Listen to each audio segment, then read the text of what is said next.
SDM Polri di wilayah perbatasan selama 2020 sampai 2024 kami juga sudah melakukan pembangunan rumah dinas Batalion A Pelopor, rumah dinas Danki, rumah susun anggota Batalion Pelopor di NTT, rumah susun anggota Polsek di Jayapura di Muara Tami, kemudian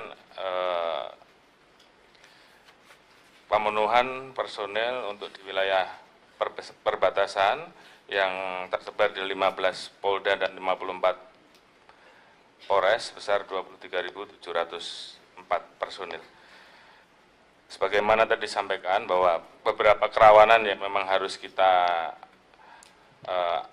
pantau dan kita lakukan langkah-langkah khususnya terkait dengan masalah penegakan hukum, terkait dengan kerawanan-kerawanan di wilayah perbatasan, untuk daerah perbatasan darat dengan Malaysia, tadi rawan penyelundupan barang ilegal tadi sudah disampaikan oleh Pak Panglima, penyelundupan manusia dan illegal logging. Sementara untuk wilayah perbatasan laut antara Filipina dan Palau, rawan penyelundupan senjata, illegal fishing, narkoba dan teroris.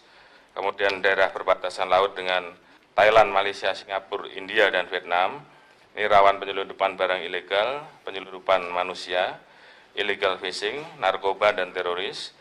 Kemudian daerah perbatasan darat Timur Leste rawan penyelundupan barang ilegal dan penyelundupan manusia. Daerah perbatasan darat dengan PNJ rawan penyelundupan senjata dan narkoba.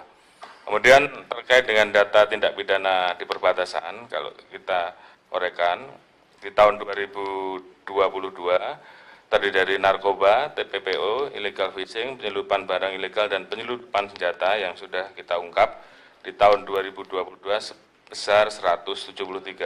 Salah satunya adalah penyelundupan senjata di Papua oleh 5 kelompok KKB yang kita amankan. Kemudian untuk tahun 2023, karena memang ini ada kebijakan untuk kita melakukan penegakan hukum terkait dengan masalah TPPO, ini terjadi peningkatan sehingga yang di tahun 2022 jumlahnya 41, kali ini di wilayah perbatasan bertambah menjadi 244. Sehingga total seluruhnya mulai dari narkoba, TPPO, illegal fishing, penyelundupan barang ilegal, dan penyelundupan senjata yang masih saja terjadi, total di tahun 2023 artinya masih berjalan sampai dengan bulan ini 330 kasus. Jadi tentunya agenda prioritas Polri di wilayah perbatasan ini terus kita lakukan, bagaimana pengembangan aspek sumber daya manusia, aspek sarana dan prasarana, aspek keamanan dan aspek kelembagaan. Mohon izin, rencana tindak lanjut, tentunya kami akan terus melakukan percepatan pemenuhan target polsek atau pol subsektor di lokasi prioritas, dan tentunya diperlukan tambahan anggaran khusus untuk membangun 26 polsek dan pol subsektor. Kemudian membentuk Border Transnational Crime Liaison Officer untuk mempermudah penanganan kasus transnational crime yang terjadi di kawasan perbatasan.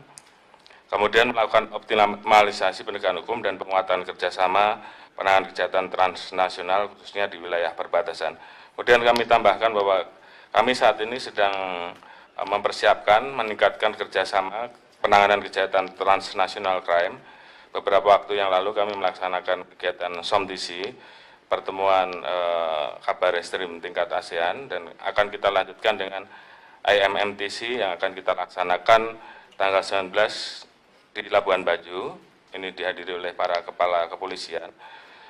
Agenda pembahasannya kita akan lebih meningkatkan kerjasama untuk bisa kita operasionalkan, khususnya dalam hal kerjasama pertukaran atau membantu menangkap para pelaku-pelaku yang berada di wilayah negara-negara yang nanti akan kita kerjasamakan. Dan ini tentunya merupakan upaya untuk menindaklanjuti permasalahan-permasalahan khususnya terkait dengan pemanfaatan wilayah-wilayah perbatasan. Mungkin itu yang bisa kami sampaikan. Terima kasih.